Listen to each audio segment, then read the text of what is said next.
Hello everyone, मेरा नाम पूजा मालविया है और मैं आपका स्वागत ऑनलाइन पढ़ाई पर करती हूं। आज के इस वीडियो में हम प्रीवियस ईयर क्वेश्चंस को डिस्कस करेंगे, किस तरह से क्वेश्चंस पूछे गए या आगे किस तरह से पूछे जाने की उम्मीद है। इन सारे बिंदुओं को यहां पर मैं कवर करूंगी।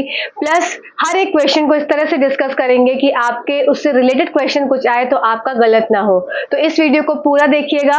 अगर आप बीपीएससी टीआरई री एग्जाम की या फिर टीआरई 4 टीआरई 5 की प्रिपरेशन कर रहे हैं, चाहे आप किसी भी वर्ग को बिलोंग करते हो, कक्षा 1 से 5 तक, 6 से 8 तक या 9 से 10 तक, ये वीडियोस आप सभी के लिए हेल्पफुल होंगे, क्योंकि कहीं ना कहीं जनरल पार्ट या कहीं ना कहीं मेन पेपर में आपसे ये क्वेश्चंस देखने को मिलेंगे।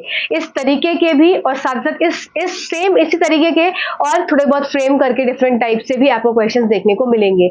तो ये सेशन बहुत ज्यादा इंपॉर्टेंट है हर एक कैंडिडेट के लिए। प्लस यहाँ पर आप सभी की जानकारी के लिए बता दूं कि इससे पहले का एक वीडियो मैंने अपलोड किया है जस्ट अभी कल, तो उस वीडियो को जरूर देख लीजिएगा। उसके भी मिक्स क्वेश्चंस थे हमारे टीआरईज में, जितने भी अभी तक पेपर हुए हैं उसके मिक्स क्वेश्चंस मैंने उसमें कराए हैं और बहुत अच्छे से उसको एक्सप्लेन किया है।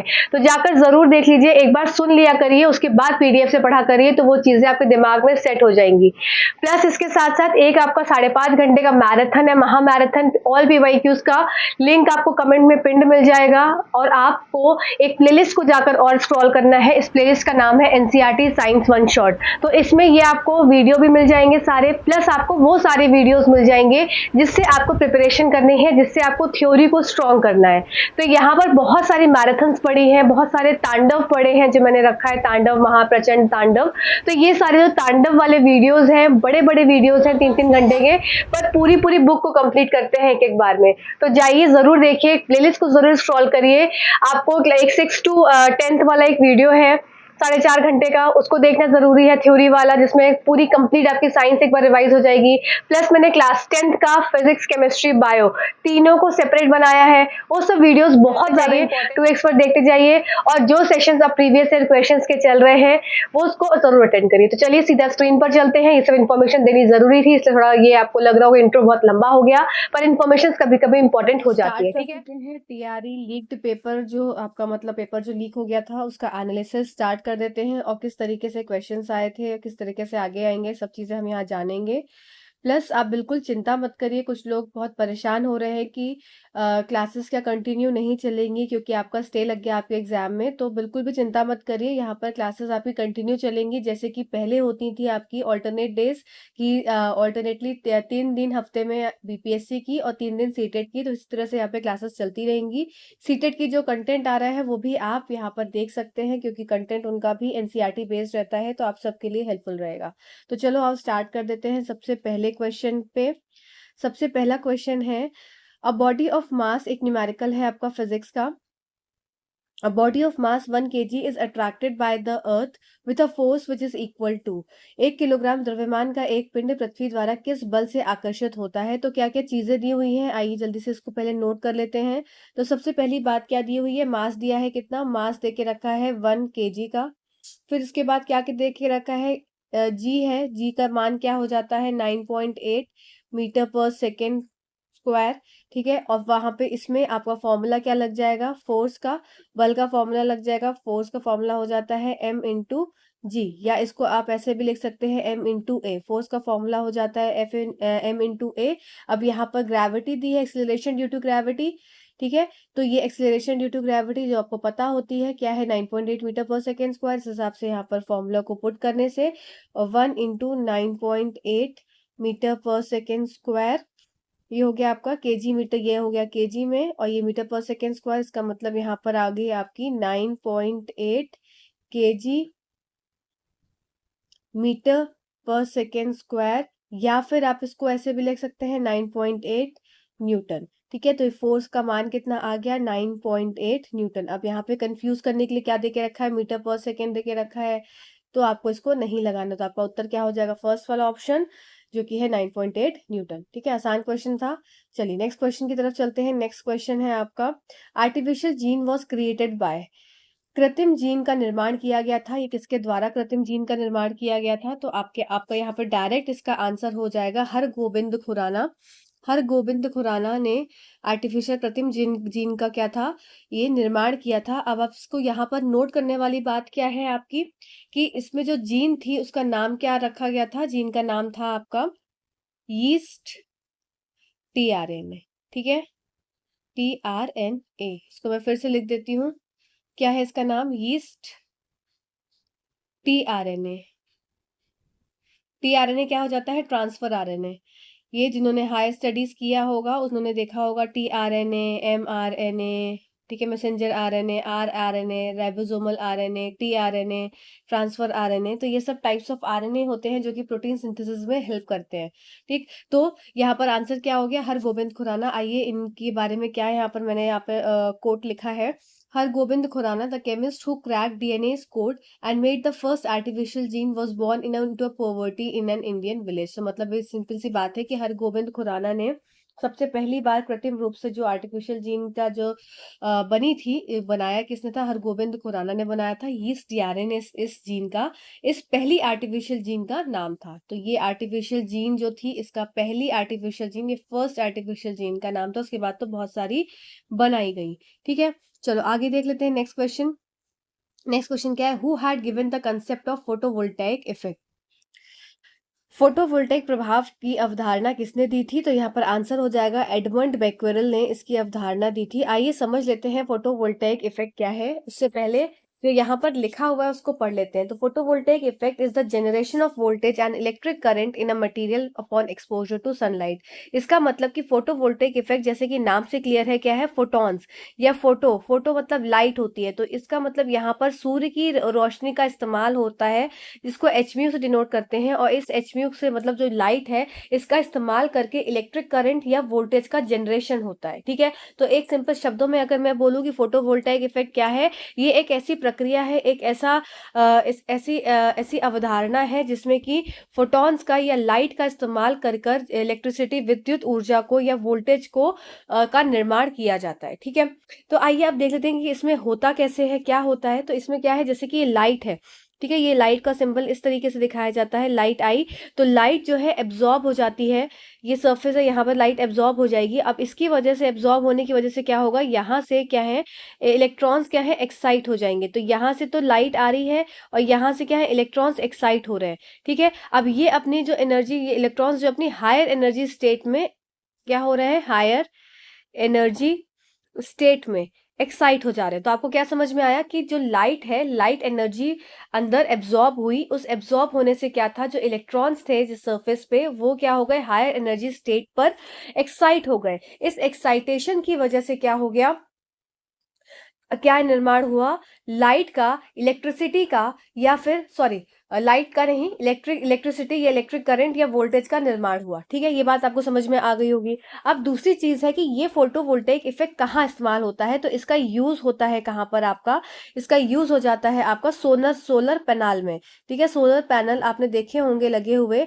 तो इस सोलर पैनल में क्या है, इस तरह से पूरे से शीट्स बिछी होती है। तो इसमें क्या है, लाइट एनर्जी यहाँ से एब्जॉर्ब होती है। इस लाइट एनर्जी के एब्जॉर्ब होने से यहाँ से क्या होगा, इलेक्ट्रॉन्स का एक्साइटेशन होता है। इस इलेक्ट्रॉन के एक्साइटेशन से क्या है, इलेक्ट्रिसिटी जनरेट होती है। ठीक है, तो इस इफेक्ट में क्या है, सोलर पैनल में इसका इस्तेमाल होता है, जहां पर सोलर पैनल्स जो है ये सनलाइट की एनर्जी को, ये कौन सी एनर्जी कन्वर्ट कर रहे हैं, ये सनलाइट की एनर्जी को किस में कन्वर्ट करते हैं, आपकी इलेक्ट्रिकल एनर्जी में कन्वर्ट करते हैं। ठीक है, इस बात को आप याद रखेंगे। ठीक, एक और इम्पॉर्टेंट बिंदु है यहाँ पर आपको याद रखने का, कि जो ये आपके ये बेक्यूरेल थे, एडमंड बेक्यूरेल थे, इन्होंने जो एक्सपेरिमेंट किया था ये गीले वेट सेल पे किया था। ठीक है, गीला जो सेल था उस पे, वेट सेल पे एक्सपेरिमेंट कर रहे थे, और देखा था कि जैसे ही सनलाइट, जो ये प्लेट्स थी इस वेट सेल की, अगर इस पे लाइट एक्सपोज हुई, मतलब सनलाइट को डाला गया, तो देखा उन्होंने कि उसका जो तापमान है, उसका जो प्लेट्स का जो तापमान है वो क्या हो गया, बढ़ने लगा। मीन्स उसका जो वोल्टेज है उसके अंदर का वो क्या है, बढ़ने लगा। तो इसी इस पे क्या है, सोलर पैनल को आगे चलकर इस्तेमाल मतलब करने लगे थे उसमें।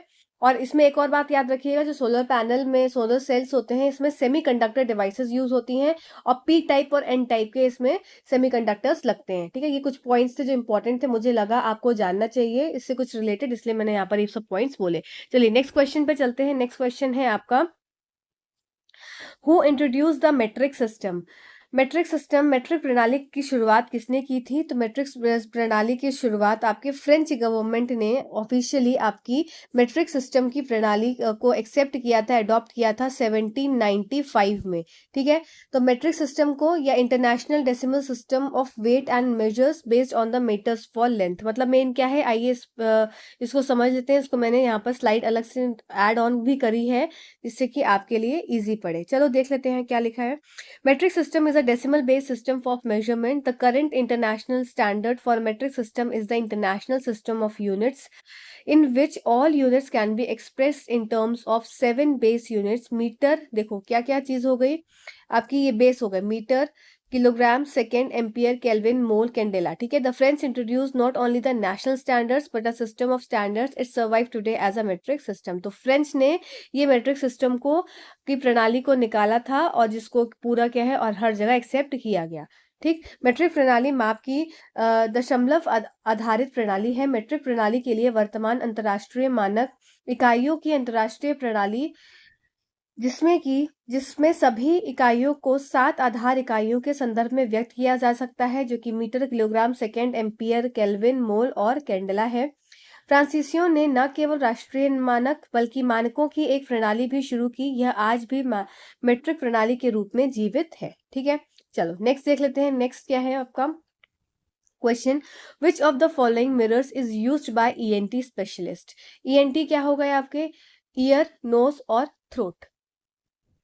तो अब ईएनटी स्पेशलिस्ट में कौन सा मिरर का इस्तेमाल होता है? तो आपका आंसर क्या हो जाएगा, अवतल दर्पण। ठीक है, तो कॉनकेव मिरर का यूज आपका कहाँ हो जाएगा, ईएनटी स्पेशलिस्ट पे हो जाता है। इसके साथ साथ कुछ और एग्जाम्पल्स आप इसके याद रखेंगे, जैसे कि हो गया आपका शेविंग मिरर। ठीक है, शेविंग मिरर भी कौन सा हो जाता है आपका, कॉनकेव होता है, अवतल दर्पण होता है। फिर इसके बाद आप जानेंगे हेडलाइट्स, जो हेडलाइट्स कौन सी, कार वगैरह, बाइक वगैरह की हेडलाइट्स होती है। फिर हो गया आपका सोलर फर्नेस। ठीक है, सोलर कुकर, सोलर फर्नेस, इन सब में भी किसका इस्तेमाल होता है आपका, ये कॉनकेव मिरर्स का इस्तेमाल होता है। और अब जान लेते हैं क्या, कॉन्वेक्स मिरर का यूज, मतलब उत्तल दर्पण का इस्तेमाल कहाँ कहाँ होगा। तो सबसे पहले आप जान लेंगे क्या, कि कोई भी दूर से आने वाली ऐसी चीज जो हमें पूरा का पूरा मिरर में एक बार में दिख जाए, वो हो जाते हैं हमारे कॉन्वेक्स मिरर्स। जैसे कि आपकी रियर व्यू मिरर हो गए। तो रियर व्यू मिरर आपके कहाँ पे, बैक ऑफ व्हीकल्स जो लगे होते हैं। ठीक है, पीछे व्हीकल के साइड जिसमें एम्बुलेंस आपको सीधी दिखती है इस तरीके से, वो सब वाले मिरर्स हो गए। ठीक है ना, एम्बुलेंस को इसलिए उसका उल्टा लेटर्स लिखा जाता है। फिर साथ ही साथ फिर इसके रिफ्लेक्टर्स किसके हो जाएंगे, स्ट्रीट लाइट के। तो इसका मतलब स्ट्रीट लाइट में कौन सा मिरर इस्तेमाल होता है आपका, कॉन्वेक्स मिरर। ठीक है, फिर इसके बाद ये आपके मिरर कहाँ पे, एटीएम मशीन्स में ये मिरर लगे होते हैं। मतलब कि वो ऐसी सारी जगह हैं जहां पर क्या है, एक एक सिंगल मिरर के अंदर, ये मान लीजिए मिरर है, तो इसमें पूरी की पूरी बिल्डिंग या पूरा का पूरा पीछे का पूरा दृश्य जो है वो समा जाए। तो ये सब कौन से मिरर्स हो जाते हैं, कॉन्वेक्स मिरर हो जाते हैं। प्लेन मिरर की क्या खासियत होती है, प्लेन मिरर में जैसे हमेशा जो ऑब्जेक्ट का जो इमेज होती है वो हमेशा वर्चुअल एंड इरेक्ट बनती है, मतलब सीधी आभासी इमेज बनती है, सेम साइज की बनती है। सब पॉइंट्स याद रखना है, और लेटरल इन्वर्जन देखने को मिलता है।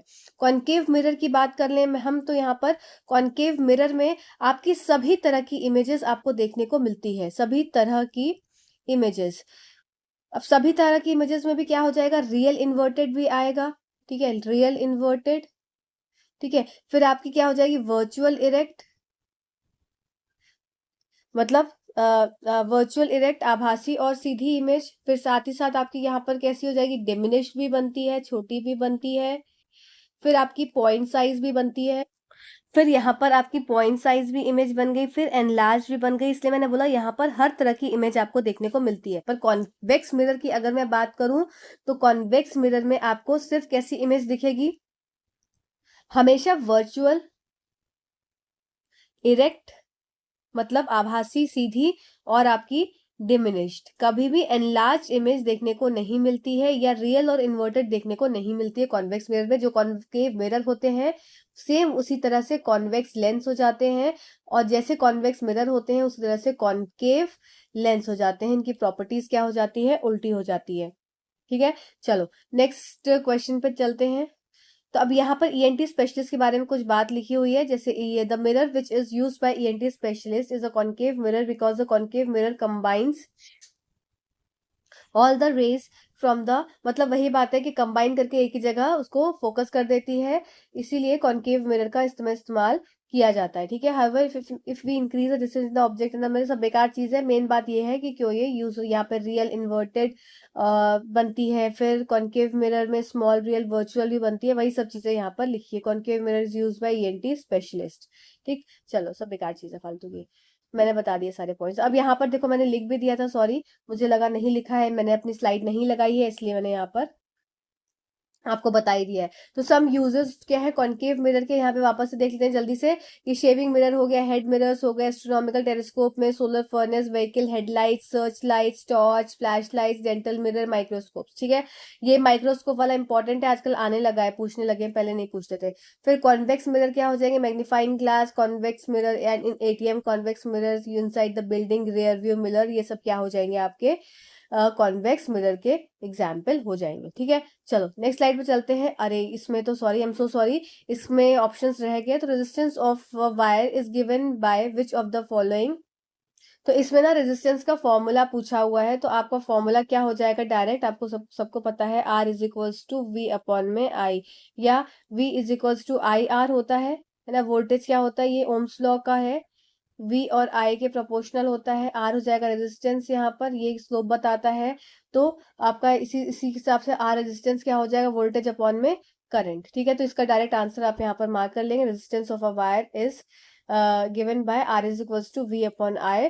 और यहाँ पर अगर मैं बात करूं कि वोल्टेज डायरेक्टली प्रोपोर्शनल किसके होता है, करंट के, इसका मतलब वोल्टेज की अगर मैं बात करूं, वोल्टेज डायरेक्टली प्रोपोर्शनल हो जाएगा करंट के, जितना ज्यादा करंट होगा उतना ज्यादा ही क्या होगा, वोल्टेज होगा, ठीक है। और जितना ज्यादा रेजिस्टेंस होगा उतना ही क्या हो जाएगा आपका, कम करंट वहां पर फ्लो हो रहा हो, क्योंकि वो इनवर्स प्रोपोर्शनल का साइन जो है इसमें शो करता है, ठीक। चलो नेक्स्ट क्वेश्चन पे चलते हैं। नेक्स्ट क्वेश्चन है व्हाट इज इलेक्ट्रिकल रेजिस्टेंस।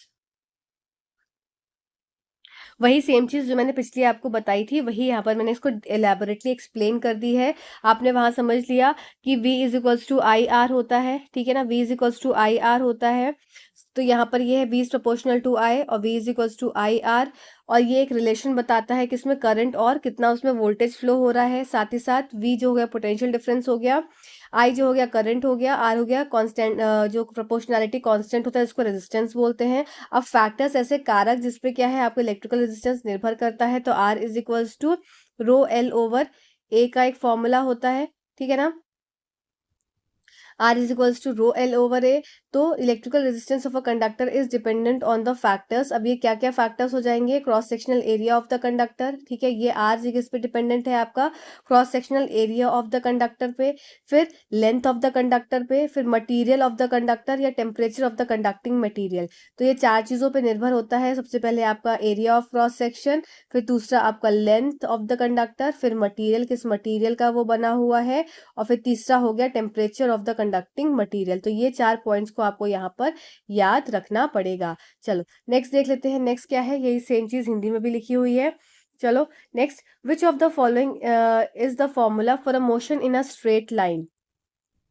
तो motion in a straight line का कौन सा फॉर्मूला होगा, तो आप इसमें तो अगर किसी को नहीं भी आता होगा तो भी वो अपने आप निकाल सकता है। क्यों, क्योंकि अगर उसको सही फॉर्मूला पता हो, तो सही फॉर्मूला क्या हो जाता है, V is equals to u plus a t, ये फॉर्मूला हो जाता है motion in a straight line का। तो ऑप्शन नंबर फर्स्ट आपका करेक्ट उत्तर हो जाएगा। आओ यहाँ पर देख लेते हैं। तो motion in a straight line is nothing but linear motion, as the name suggest it is particular straight line, thus it can be said that it uses only one dimension. Types of linear motion में क्या हो जाएंगे आपके, linear motion also rectilinear motion को भी बोला जाता है, इसका दूसरा नाम क्या हो जाएगा, रेक्टिलिनियर मोशन हो जाता है। रेखित गति जिसको रेक्टिलिनियर मोशन भी कहा जाता है, दो प्रकार के हो सकते हैं, uniform linear motion with constant velocity और जीरो एक्सेलरेशन। अब कांस्टेंट वेलोसिटी है तो जीरो एक्सेलरेशन का क्या मतलब है, मान लो कि अगर कोई भी गाड़ी 10 मीटर पर सेकंड की स्पीड से चल रही है, एक घंटे पे 10 मीटर पर सेकंड की स्पीड है, दूसरे घंटे पे भी वो 10 मीटर पर सेकंड की स्पीड पे है, सेकंड आर पे भी, थर्ड आर पे भी क्या है, वो 10 मीटर पर सेकंड की स्पीड पे है। इसका मतलब वहां पर वेलोसिटी कैसी हो गई, जो वेग कैसा हो गया, कांस्टेंट हो गया, स्थिर हो गया। अब वेग कांस्टेंट है तो क्या हो गया यहाँ पर, एक्सीलरेशन त्वरण क्या हो जाएगा, ये भी कैसा हो जाएगा, ये भी कांस्टेंट हो जाएगा। अब खुद सोचो, जब एक्सीलरेशन एक्सीलरेशन होता क्या है, चेंज इन वेलोसिटी, मतलब वेग में बदलाव, चेंज इन वेलोसिटी। जब तो जो त्वरण है वही क्या है, कांस्टेंट है, तो इसका मतलब वेलोसिटी क्या है, कांस्टेंट है, तो उसके हिसाब से त्वरण क्या हो जाएगा, कांस्टेंट हो जाएगा, मतलब कोई चेंज हो ही नहीं रहा है। तो यहाँ पर इसीलिए यहाँ पर लिखा है कि जीरो एक्सीलरेशन, कोई एक्सीलरेशन है ही नहीं, इसलिए जीरो एक्सीलरेशन। ठीक है, यूनिफॉर्म लीनियर मोशन में, non uniform linear motion with variable velocity और नॉन जीरो एक्सीलरेशन। अब जब वेलोसिटी वेरिएबल है, मतलब पहले घंटे में 10 मीटर पर सेकेंड, दूसरे घंटे में 20 मीटर पर सेकेंड, तीसरे घंटे में 25 मीटर पर सेकेंड, तो इसका मतलब अब वेलोसिटी में बदलाव हो रहा है, मतलब चेंज इन वेलोसिटी अब समझ में आ रही है कि कुछ है। तो वहां पे क्या है, जीरो एक्सेलरेशन नहीं है, वही चीज यहाँ पर दी हुई है। तो सेम चीज है, सीधी रेखा में गति रेखित गति के अलावा कुछ नहीं होती, जैसा कि नाम से पता चल रहा है यह एक विशेष सीधी रेखा है। इस प्रकार कहा जा सकता है कि यह केवल एक आयाम का उपयोग करता है। ठीक है, रेखित गति के प्रकार है, हमने देख लिया, स्थिर वेग या शून्य त्वरण के साथ एक समान रेखित गति, या परिवर्तनीय वेग या गैर शून्य त्वरण के साथ गैर समान रेखित गति। तो अब मोशन इन स्ट्रेट लाइन के फॉर्मूलेज हैं जो कि आपको याद रखने हैं। ये तो हो गया पहला, v equal to u plus a t, दूसरा इक्वल हो गया s equal to u t plus half a t square, तीसरा हो गया v square equal to u square plus 2as। तो ये तीन फॉर्मूले आपको याद रखने पड़ेंगे। पहला वाला फॉर्मूला हमसे पूछ लिया गया, अगली बार हो सकता है दूसरे पूछ लिए जाए, तो ये सारे फॉर्मूलेज आपको यहाँ पर याद करने होंगे। ठीक है, चलो नेक्स्ट क्वेश्चन पे चलते हैं। नेक्स्ट क्वेश्चन क्या है, विच of the following energy changes involves the frictional force. Question number हम 8 पे आ चुके हैं। निम्नलिखित में से किस ऊर्जा परिवर्तन में काल्पनिक बल शामिल है। फ्रिक्शनल, सॉरी ये काल्पनिक बल नहीं है, ये फ्रिक्शनल फोर्स है आपका, यहाँ पर इसको सही कर लेंगे, ये फ्रिक्शनल फोर्स है, फ्रिक्शनल फोर्स, फ्रिक्शनल नहीं है, फ्रिक्शनल है, गूगल की टाइपिंग मिस्टेक हो गई है। ठीक है, किस में, मतलब कौन सी, which of the following energy changes involves the frictional force. तो इसमें आंसर क्या हो जाएगा आपका, गतिज ऊर्जा से क्या ऊष्मा ऊर्जा, मतलब kinetic energy to heat energy. ठीक, चलो देख लेते हैं इसको जरा। अब फ्रिक्शनल फोर्स होता क्या है, due to frictional force the object which are in motion stops. कोई भी अगर ऑब्जेक्ट चल रहा है, मूव कर रहा है, अगर उसमें फ्रिक्शन लग जाता है, तो कोई भी अगर ऑब्जेक्ट चल रहा है उसमें अगर घर्षण बल लग जा रहा है तो उसकी वजह से क्या है, वो रुक जाता है। फिर क्या इसमें समझ में आ रहा है कि अगर कोई भी, अगर किसी काइनेटिक एनर्जी से कोई किसी गतिज ऊर्जा से चल रहा है तो वो गतिज ऊर्जा धीरे धीरे क्या हो जाएगी, स्टॉप हो जाएगी, अगर उसमें क्या है, घर्षण बल लग रहा होगा। तो वही चीज है, और उस घर्षण बल लगने की वजह से क्या है, एक ऊष्मा जनरेट होगी, उस ऊष्मा जनरेट होने से वो समझ में आ जाएगा कि हाँ उसमें कोई ना कोई बल लग रहा है। तो वही चीज यहाँ पर लिखी हुई है कि due to frictional force the object which are in motion stops as they possess kinetic energy. Objects come in contact with each other which generates heat energy between them. Friction is the force that resists motion when the surface of one object come in contact with the surface of another object. When you stretch a rubber band, the energy transferred is stored in the form of. जब आप rubber band को खींचते हैं तो स्थानांतरित ऊर्जा किस रूप में संग्रहित होती है। तो इसका आंसर क्या हो जाएगा आपका, पोटेंशियल एनर्जी। पोटेंशियल एनर्जी हमेशा संभावित ऊर्जा वो ऊर्जा होती है जो कि एक कोई पोजीशन लेने पर आ जाती है। जैसे P से हो गया पोटेंशियल और P से हो गया पोजीशन। तो जब रबर बैंड को, अगर मान लो रबर बैंड मेरा ये है, ठीक है, अब रबर बैंड ये था स्थिर पोजीशन पे था, कुछ हिल नहीं रहा था, पर जब रबर बैंड को मैंने स्ट्रेच करा तो क्या हो गया, रबर बैंड मान लीजिए इतना बड़ा हो गया। अब जब रबर बैंड इतना बड़ा हो गया तो इसने क्या है, अपनी एक पोजीशन अटेन कर ली। जब वो अपनी एक पोजीशन अटेन कर लेता है तो उसमें किस तरह की ऊर्जा आ जाती है, उसमें संभावित ऊर्जा आ जाती है। अब जब वो उसको वापस से रिलीज करेंगे तो उसमें कौन सी, तब यहाँ पर पोटेंशियल एनर्जी वापस से कन्वर्ट होने लगी किसमें, काइनेटिक एनर्जी में। ठीक है, तो अभी क्या था, अभी रेस्ट पोजीशन पे था, रेस्ट पोजीशन से जब उसने क्या किया, अब इसे स्ट्रेच किया तो यहाँ पर कौन सी ऊर्जा आ गई, एकदम एक्सट्रीम पोजीशन पर पोटेंशियल एनर्जी आपकी आ गई, संभावित ऊर्जा आ गई। फिर जब इसको रिलीज आउट किया तो ये उसमें कौन सी एनर्जी में बदल जाएगी, ये काइनेटिक ऊर्जा में बदल जाएगी। तो यही यहाँ पर लिखा है, तो इसका आंसर हो जाएगा आपका पोटेंशियल एनर्जी। आइए इसको और अच्छे से समझ लेते हैं। क्या यहाँ पर लिखा है कि जब आप रबर बैंड को खींचते हैं तो स्थानांतरित ऊर्जा संभावित ऊर्जा के रूप में संग्रहित हो जाती है। When you stretch rubber band the energy transferred is stored in the form of potential energy. अभी रेस्ट फॉर्म में थी तो एनर्जी किस में ट्रांसफर हो गई, पोटेंशियल एनर्जी में ट्रांसफर हो गई। When elastic is stretch it's loaded with potential energy, when release there is shift to kinetic energy. जब उसको खींचते हैं तो पोटेंशियल एनर्जी में आ जाती है, मतलब मैंने यहाँ पे ऐसे फेंका एक कोई बॉल, तो यहाँ पे क्या हो जाएगी, ऊपर उसकी पोटेंशियल एनर्जी आ जाएगी, पर जैसे ही वो नीचे आने लगेगी तो उसको कौन सी एनर्जी में कन्वर्ट हो जाएगी, काइनेटिक एनर्जी में कन्वर्ट हो जाएगी। वही चीज यहाँ पर लिखी है। व्हेन अ स्प्रिंग और a band is stretch, mechanical energy is stored. Mechanical energy कौन सी हो गई, पोटेंशियल एनर्जी। व्हेन स्प्रिंग और a band snaps back, this energy is released. This stored mechanical energy is called the potential energy. इसी stored energy को potential energy बोलते हैं। ठीक है, दिस टाइप ऑफ एनर्जी, ये एनर्जी कब आती है किसी पे ऑब्जेक्ट में, जब वो अपनी एक पोजीशन को मेंटेन कर लेता है, उस पोजीशन पे वो आ जाता है। यह एक प्रकार की ऊर्जा है जो किसी वस्तु में उसकी स्थिति के कारण आती है। ठीक है, उसकी स्थिति के कारण आती है।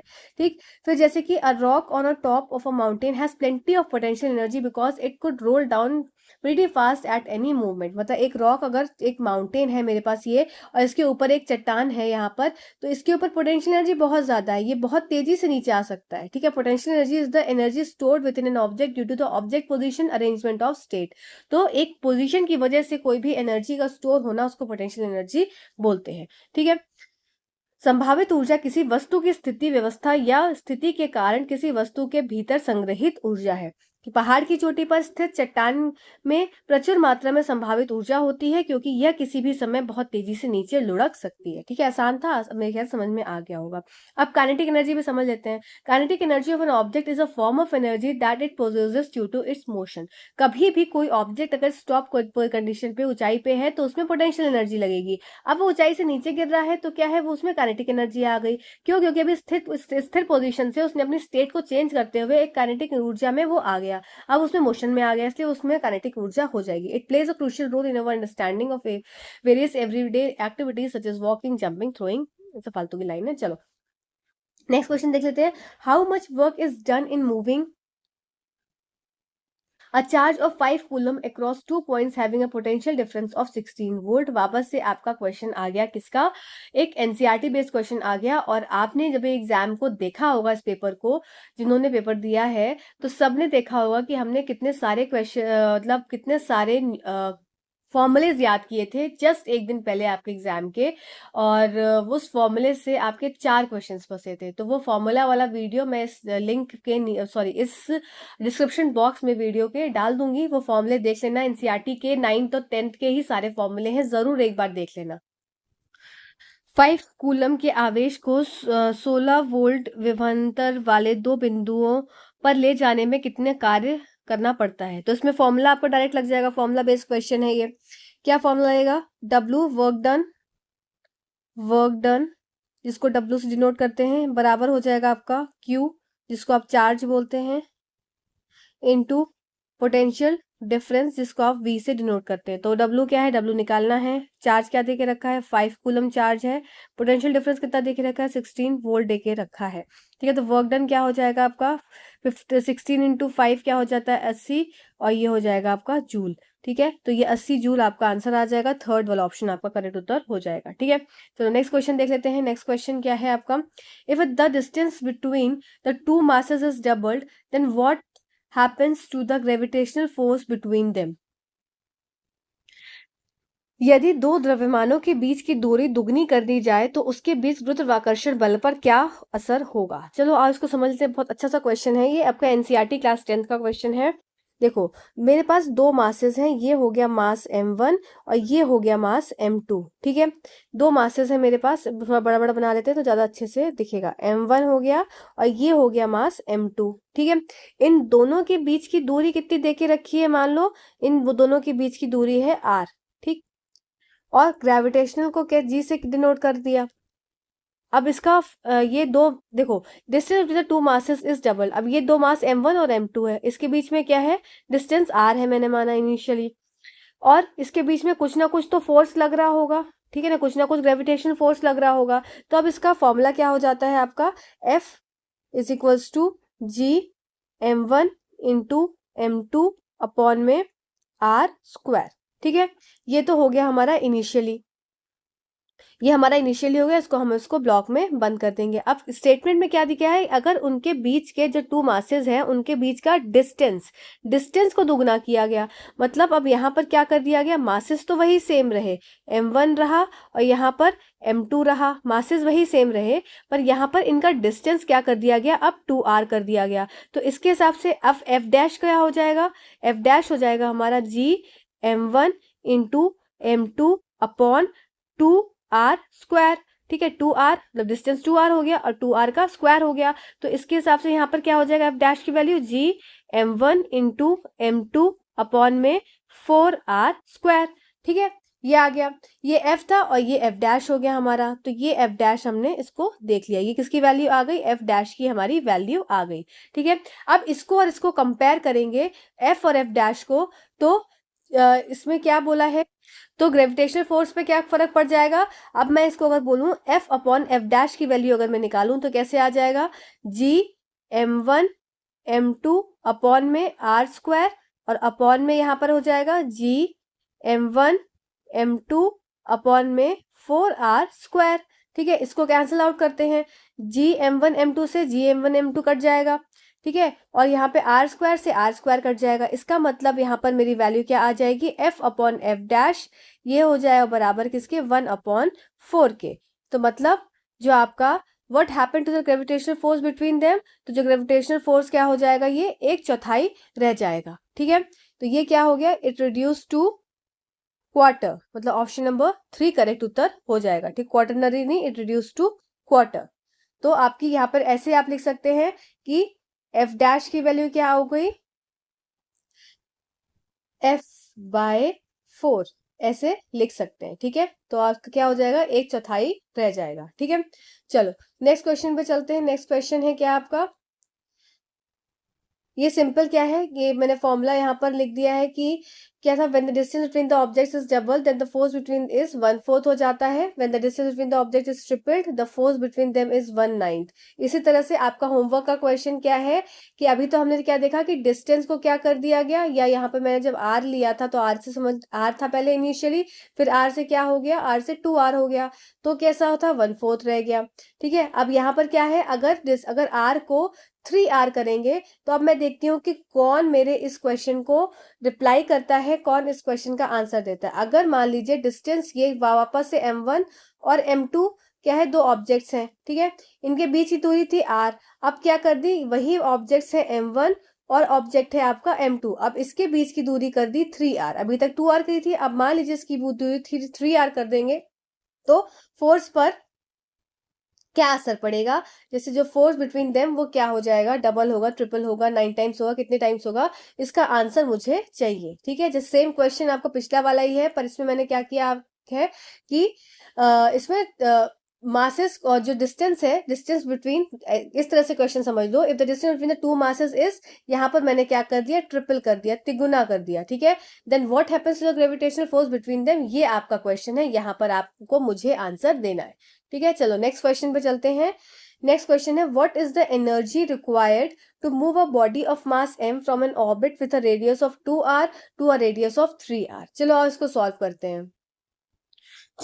सॉल्व करते हैं। ये आपका क्लास 11-12 वाला है फिजिक्स का, तो देख लेते हैं जल्दी से। देखो क्या है कि एक मान लो मेरे पास क्या है, energy required to move a body of mass m from an orbit with a radius 2r to a, मतलब एक मान लो मेरे पास एक ही क्या है, ये बॉडी है, अब इससे क्या है, इससे 2r पे गया, ये डिस्टेंस हो गई 2r, और इससे बाहर कहाँ गया, इससे बाहर गया 3r पे। ठीक है, तो ये वाली हो गई 3r और ये हो गई 2r। ठीक है ना, 2r अंदर वाली और बाहर वाली 3r, तो ऑर्बिट चेंज हुआ ना उसका, कि एनर्जी, अब उसे यही पूछ रहा है ना, कितनी ऊर्जा चाहिए होगी, कितनी एनर्जी रिक्वायर्ड, कितनी ऊर्जा चाहिए होगी एक बॉडी को to move a body of mass m, और बॉडी क्या है, मास m की ही बॉडी है। ठीक, from an orbit 2r orbit से 3r ऑर्बिट तक जाने के लिए उसको कितनी ऊर्जा की आवश्यकता होगी, यही यहाँ पर पूछा है। तो 2r से 3r, चलो और देख लेते हैं। तो इसमें क्या है, जब कोई चीज स्थिर स्थिति पे है, इधर एक पोजीशन मेंटेन है, तो उसमें कौन सी एनर्जी होती है, पोटेंशियल एनर्जी होती है। मैंने पिछला बताया भी आपको, लास्ट क्वेश्चन सॉल्व कराया था। तो पोटेंशियल एनर्जी बराबर क्या हो जाएगी, -g m जी एम और स्मॉल एम और अपॉन में एक्स। एक्स क्या हो जाएगा आपका? डिस्टेंस। एक्स क्या था? क्या फॉर्मूला था?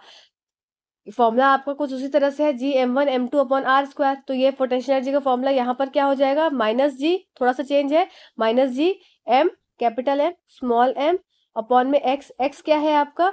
ये डिस्टेंस है फ्रॉम सेंटर टू ऑर्बिट। मतलब अगर मैं इसको अलग पेन से दिखाऊं तो ये दूरी है, ये सेंटर से लेके यहां तक की दूरी क्या है? ये आपकी एक्स है। यहां तक की ये दूरी क्या है? ये एक्स है। ठीक है ना? तो अब देख लेते हैं। तो पोटेंशियल एनर्जी आपका, पोटेंशियल एनर्जी वन क्या हो जाएगा आपका यहाँ पर? Minus G M into small m upon यहाँ पर क्या हो जाएगा? Two r. ऐसे ही पोटेंशियल एनर्जी टू क्या हो जाएगी आपकी? Minus G M into small m upon में ये हो जाएगा थ्री आर। ठीक है। अब मान लो इसने क्या है, एनर्जी को, मतलब एक शेल चेंज हो गया। अगर मैं बोलूं कि एक स्मॉलर शेल से हायर शेल पे गया, मतलब उसने ऑर्बिट को चेंज किया, तो कुछ ना कुछ ऊर्जा लगी होगी। तो अगर मैं पोटेंशियल एनर्जी वन में कोई एनर्जी एक्स्ट्रा दे दूं, तो वो क्या है? उस एक्स्ट्रा एनर्जी की वजह से ही तो क्या हुआ, उसने पोटेंशियल एनर्जी टू में चला गया, वो मतलब नए ऑर्बिट में चला गया। तो यहाँ पर इसको मैंने किससे डोनेट किया? यू से डोनेट कर दिया। यू वन प्लस एनर्जी जो एक्स्ट्रा मुझे लगी और is equals to u two. ठीक है। तो यू वन क्या हो जाएगा आपका? तो इससे हमको एनर्जी ही निकालनी है। तो ई का फॉर्मूला क्या? ई क्या हो जाएगा आपका? U two minus u one. सिर्फ लिखने का तरीका है, पोटेंशियल एनर्जी भी लिख सकते हैं। ठीक है, ये हो गया। अब यू टू क्या है आपका? यू टू क्या है? ये वाला। ठीक है ना? तो एनर्जी क्या हो जाएगी आपकी? Minus G M into m upon में थ्री आर। और यहाँ पे क्या है? माइनस जी, वापस से माइनस लगेगा, G M into small m upon में टू आर। ठीक है। अब इसको सॉल्व करोगे तो इसको सॉल्व करने के बाद क्या हो जाएगा? आपका आंसर आ जाएगा ये। ठीक है ना? इसको आप सॉल्व करेंगे, कैसे सॉल्व करेंगे इसको मैं करके दिखा देती हूँ। E is equals to minus G M m minus मत लो, एम एम अपॉन में आर, इसको कॉमन ले लो। तो यहाँ पर क्या हो जाएगा? यहाँ पर हो जाएगा माइनस वन बाय थ्री, और ये हो जाएगा minus into minus plus plus one by two. ठीक है। तो इसको कैसे लिखेंगे हम? G M into m upon में आर, और यहाँ पर क्या हो जाएगा? थ्री टू ज़ा सिक्स, तो सिक्स, थ्री टू ज़ा सिक्स माइनस टू और प्लस में थ्री। तो ये हो जाएगा G M into m upon में आर और इंटू वन बाय सिक्स। तो क्या हो जाएगा आपका?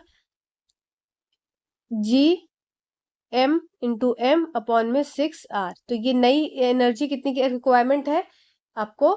ये आपका यहाँ पर आ गया है कि कितनी रिक्वायरमेंट है? ये वाली एनर्जी, ऑप्शन नंबर बी वाली एनर्जी आपको रिक्वायरमेंट है। ठीक है। आसान था क्वेश्चन, बस ये क्वेश्चन आसान है, बस अगर ये फॉर्मूला पता हो तो। और फॉर्मूला तब पता होगा जब 11th 12th पढ़ा होगा, है ना? तो अच्छा क्वेश्चन था ये। तो यही यहाँ पर फॉर्मूले में बताया है, मैंने यहाँ पर अलग से लिख भी दिया है। तो वर्क डन क्या हो जाएगा? Change in potential energy. ठीक है। पोटेंशियल एनर्जी को आप पीई भी लिख सकते हैं या आप यू से भी डिनोट कर सकते हैं। तो यहाँ पर यू से डिनोट कर दिया है। ठीक है ना? तो ये क्या है? सिर्फ जो है देखो, आपको फॉर्मूला क्या आपने याद किया था? G m one into m two upon में आर स्क्वायर, ये फोर्स का फॉर्मूला था ना। तो यहाँ पर क्या हो जाएगा आपका? यू पोटेंशियल एनर्जी का क्या फॉर्मूला हो जाएगा? जी एम, एक या कैपिटल एम स्मॉल एम है तो एम वन एम टू भी तो लिख सकते हो, अपॉन में आर स्क्वायर।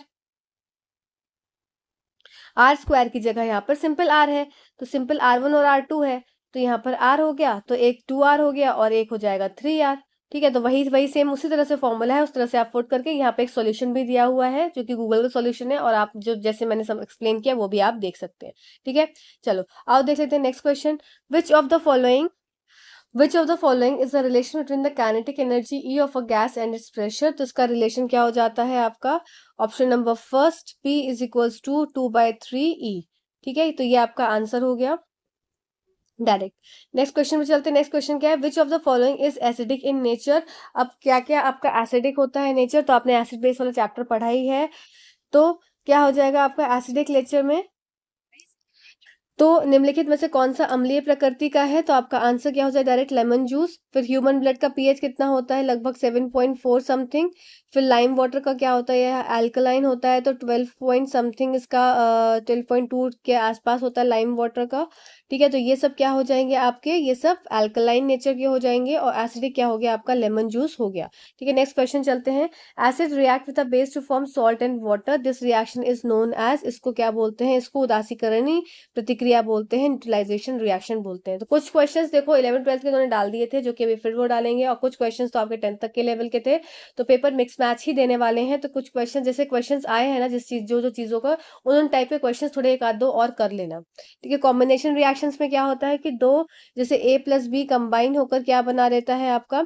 सी बना रहता है, कॉम्बिनेशन रिएक्शन। और डिकम्पोजिशन रिएक्शन, डिकम्पोजिशन रिएक्शन में क्या हो जाएगा? जैसे आपका NaCl है, NaCl का टूट टूट गई तो Na प्लस और Cl माइनस क्या है? निकल गया, तो ये क्या हो गई? डिकम्पोज हो गई, अपघटन प्रतिक्रिया हो गई। ठीक, so next elements would lose an electron easily. Sodium, ये नमस्ते नहीं है, आई एम सो सॉरी, ये गूगल ने नमस्ते टाइप कर दिया है, सोडियम है Na।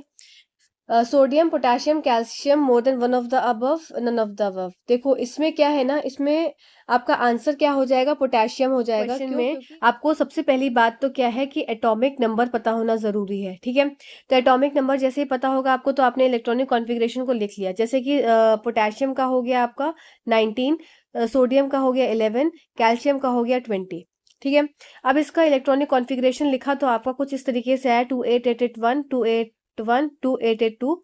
ठीक है, इसके हिसाब से मतलब ये है कि ये वन बाहर आउटर मोस्ट शेल में, जिसकी वैलेंसी क्या हो गई? 1 है, इधर आउटर मोस्ट शेल में 1 है, इधर 1 है, इधर क्या हो गया? 2 हो गया।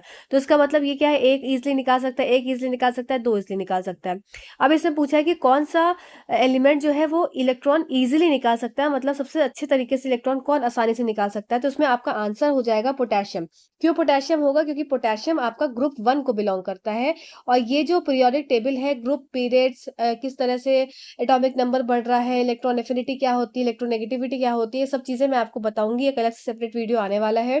एक व्यूअर की ही डिमांड थी, तो उन्हीं की डिमांड के ऊपर ये पीरियोडिक टेबल वाला वीडियो मैं पूरा कंप्लीट विद क्वेश्चंस आपको मैं कराने वाली हूँ, तो चिंता मत करना, क्वेश्चंस आपके सब निकल जाएंगे वहां से।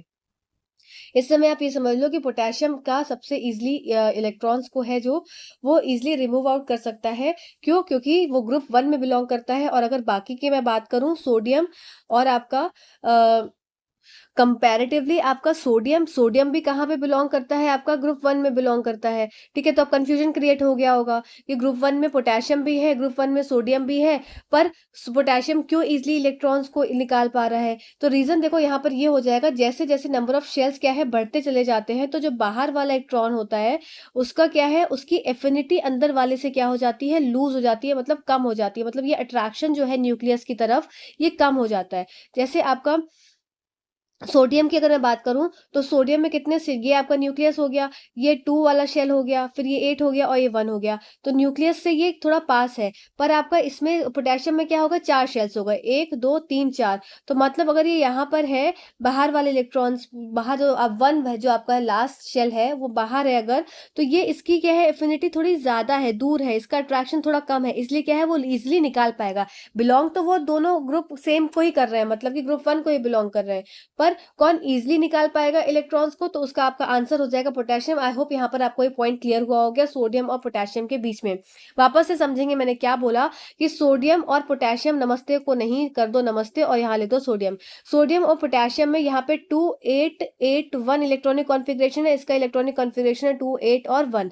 अब इससे मैं अगर इलेक्ट्रॉन शेल्स को मैं बनाऊं, तो ये आपका बन गया क्या? सोडियम। यहाँ पर सोडियम में ये 2 हो गया, यहाँ पर 8 हो गया, और ये 1 हो गया। और यहाँ पर अगर मैं बात करूं आपकी किसकी, पोटेशियम की, तो ये न्यूक्लियस है, ये इस तरीके से आपके 4 शेल्स बन गए, ये हो गया 2 हो गया, ये 8 हो गया, ये 8 हो गया, और ये 1 हो गया। अगर मैं इसको देखूं, तो इसके बीच का डिस्टेंस और इसके बीच के डिस्टेंस में किसका डिस्टेंस ज्यादा है? अगर देखो डायग्राम तो मैंने छोटा बनाया है, पर नंबर ऑफ शेल्स देखो, नंबर ऑफ शेल्स किसके ज्यादा है? नंबर ऑफ शेल्स ज्यादा है आपके पोटेशियम के। पोटेशियम के नंबर ऑफ शेल्स ज्यादा है, इसका मतलब जो बाहरी आउटर मोस्ट शेल है वो क्या है? वो इजिली निकल सकता है, बाहर जा सकता है। इसके बीच में अट्रैक्शन कम है, क्योंकि एटॉमिक रेडियस इसका ज्यादा है, इसमें क्या है? एटॉमिक रेडियस कम है, तो क्या है? ये अपने आप को अट्रैक्ट करेगा, बाहर वाला शेल्स को अट्रैक्ट करेगा, पर इसमें उतना नहीं अट्रैक्ट करेगा। ये सारे पॉइंट्स मैं आपको कवर करूंगी उस वीडियो में जो मैं बनाने वाली हूँ। बहुत अच्छा वीडियो रहेगा, जरूर देखिएगा, ठीक है। कंटेंट प्रिपरेशन में लगा हुआ है। तो यहाँ पर आंसर आपका क्या हो जाएगा, पोटेशियम। और कैल्शियम क्या है, कैल्शियम आपका ग्रुप 2 को बिलोंग करता है, तो इसमें आउटर मोशन में 2 हो जाएंगे, ठीक है। तो इस हिसाब से ये नहीं होगा, तो उसमें मोर than one of the above से कंफ्यूज नहीं होना है, ठीक है। चलो नेक्स्ट क्वेश्चन कर लेते हैं। कम क्वेश्चंस करो पर अच्छे क्वेश्चंस करो और समझ के करो, तो वो ज्यादा मजेदार होते हैं। विच of the following gases turns lime water milky, तो भाई बच्चे बच्चों को पता है, ये होती है कार्बन डाइऑक्साइड, छोटू हमारी गैस, ठीक है। क्वेश्चन नंबर, हम कितने पे आ गए हैं, 16वें पे आ गए हैं, ठीक है ना। चलो नेक्स्ट क्वेश्चन देख लेते हैं। Next question, just a second, क्यों नहीं जा रही है स्लाइड। हाँ, next, the metal found in free state in nature is, तो आपके फ्री स्टेट इन नेचर में आपको याद रखने पड़ेंगे, ये क्लास 10th एनसीईआरटी बुक का टॉपिक है, और इससे मैं एमसीक्यूज बनाने वाली हूँ, तो वहां से ये चैप्टर आपका पूरा का पूरा प्रिपेयर हो जाएगा। तो चीजें देखो, अभी एग्जाम आपका हो नहीं रहा है ना, एग्जाम अभी आपका स्टे लग गया है, तो अब ये मत सोचना कि यहाँ पे क्लासेस बंद हो जाएंगी, यहाँ पे क्लासेस कंटिन्यूएशन में चलती रहेंगी, ऑल्टरनेट डेज पे, तो चीजें आपको मिलती रहेंगी, चिंता मत करो। तो metal found in free state in nature क्या हो जाएगा, gold, platinum, copper, silver are least reactive metals, hence they are found in free state in nature. तो यहाँ पर आंसर क्या हो जाएगा आपका, gold.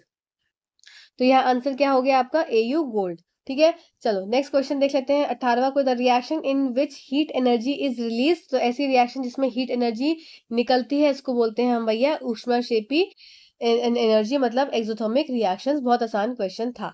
In our body the catalyst which help to break down the food is, तो ये क्या होते हैं, हमारे शरीर में भोजन को तोड़ने में मदद करने वाले उत्तक क्या होते हैं, डाइजेस्टिव एंजाइम्स होते हैं। डाइल्यूट एचसीएल का काम क्या था हमारा, अगर मैं स्टमक को थोड़ा सा रिवाइज, सॉरी आपको डाइजेस्टिव सिस्टम को रिवाइज कर रहा हूँ, तो एचसीएल का काम क्या था, हमारे स्टमक के मीडियम को, स्टमक के मीडियम को अम्लीय बनाना। और अम्लीय क्यों बनाता है ये, अम्लीय इससे बनाता है जिससे कि एंजाइम जो है, पेप्सिन एंजाइम, ये एक्टिवेट हो पाए। जब ये पेप्सिन एंजाइम एक्टिवेट होगी तभी ये क्या करेगी, प्रोटीन का ब्रेक डाउन करेगी। अगर ये अम्लीय मीडियम नहीं रहेगा, एसिडिक मीडियम नहीं रहेगा, तो ये पेप्सिन एंजाइम एक्टिवेट नहीं होगी और प्रोटीन का ब्रेक डाउन नहीं होगा। दूसरा काम एचसीएल को कौन बचाता है, म्यूकस, म्यूकस जो कि स्टमक की वॉल्स पे प्रेजेंट होता है म्यूकस, और ये क्या है, एसिडिक मीडियम जो बन जाता है स्टमक का, तो उससे क्या है, इससे बचाता है, ठीक है, म्यूकस। तो ये सब पॉइंट्स इंपॉर्टेंट हैं जो कि आपको पता होने चाहिए। और अभी मैंने एक वीडियो डाला है जिसमें कि डाइजेस्टिव सिस्टम, एक्सक्रीटरी सिस्टम, आपका रेस्पिरेटरी सिस्टम, आपका सर्कुलेटरी सिस्टम और हार्मोन्स, ये मैंने पांचों टॉपिक जो बायो के इंपॉर्टेंट टॉपिक्स है, एक वीडियो मैंने सीटेट के नाम से डाला है, तो जाकर आप सब भी जरूर देख लीजिए उस वीडियो को। बहुत इंपॉर्टेंट वीडियो है, शॉर्ट वीडियो है, 1 घंटे में 5 टॉपिक्स आपके पूरे क्लियर हो जाएंगे, तो जाकर देख लो भाई, अभी अभी पिछला कल ही डाला है वो वीडियो, ठीक है। फिर what is the colour of AgBr, तो चलो, what is the colour of AgBr, देखो ये क्लास 10th एनसीईआरटी का फर्स्ट चैप्टर है, और ये हमने बहुत अच्छे से करा भी है एमसीक्यूज में। अगर आपने नहीं देखे एमसीक्यूज के सेशन तो देख लेना, इंपॉर्टेंट है। एनसीईआरटी साइंस वन शॉट वाले वीडियो में आपको एमसीक्यू मिल जाएगा, ठीक है। देखो इसमें सिल्वर ब्रोमाइड की रिएक्शन दी है, एक सिल्वर क्लोराइड के साथ और एक सिल्वर की रिएक्शन 2 दी है बुक में आपकी, पेज नंबर 10 की, मैं 10, 9 और 10 की बात कर रही हूँ। एक सिल्वर की रिएक्शन क्लोराइड के साथ और एक सिल्वर की रिएक्शन ब्रोमीन के साथ, ठीक है। तो ये यहाँ पर क्या बन जाएगा, ये आपका बन जाएगा सिल्वर, अभी हम क्लोरीन की रिएक्शन देखेंगे, सिल्वर ब्रोमाइड, ठीक है, एजीबीआर। तो ये एजीबीआर जो है, ये इसकी रिएक्शन कराई है इन्होंने सनलाइट में, in the presence of sunlight, तो ये क्या टूट जाता है, एजी और बीआर में, Br2 में ये टूट जाता है, ठीक है। तो AgBr जब स्टार्टिंग में है तो ये कलर क्या है, ये आपका व्हाइट कलर का होता है। तो आपका यहाँ पे क्वेश्चन क्या पूछा है कि AgBr का क्या कलर है, तो आंसर आपका व्हाइट हो जाएगा, ठीक है। और जब Ag और Br2 में टूट जा रहा है, तो व्हाइट कलर जो होता है सिल्वर ब्रोमाइड का, ये चेंज हो जाता है ग्रे कलर में, ठीक है। तो व्हाइट से ये ग्रे कलर में कन्वर्ट हो जाता है due to formation of silver ions, इसलिए ग्रे कलर में ये कन्वर्ट हो जाता है, ठीक है। और एक और रिएक्शन इसमें दी हुई है आपके पेज नंबर 9 पर, तो पेज नंबर 9 पर ये है AgCl की, तो यहाँ पर क्या हो जाएगा आपका सिल्वर क्लोराइड, तो ये रिएक्शन में आपका सिल्वर क्लोराइड, ठीक है, सिल्वर क्लोराइड की ये रिएक्शन है, और सिल्वर क्लोराइड में AgCl, ठीक है। ये जब एक्सपोज होता है किससे, सनलाइट से, तो Ag और प्लस Cl2 बनाता है, तो यहाँ वापस से व्हाइट कलर से किस में कन्वर्ट हो रहा है, ग्रे कलर में कन्वर्ट हो रहा है। तो ये दोनों एनसीईआरटी की रिएक्शन है, आप जरूर देख लीजिएगा एक बार एनसीईआरटी ओपन करके, ठीक है। और एक और साथ में एक और रिएक्शन इसी पेज पे है, कलर वाली रिएक्शन में बात करूं तो लेड नाइट्रेट को जब हीट करते हैं तो जो नाइट्रोजन डाइऑक्साइड बनती है वो ब्राउन फ्यूम्स रिलीज आउट करती है, ठीक है। तो ये सब कुछ रिएक्शंस है जो कि आपको याद रहनी चाहिए, जितनी बार पढ़ेंगे उतनी बार आपको याद रहेगी, ठीक। नेक्स्ट देख लेते हैं क्या है, what is the term use for liquid dispersion in another medium.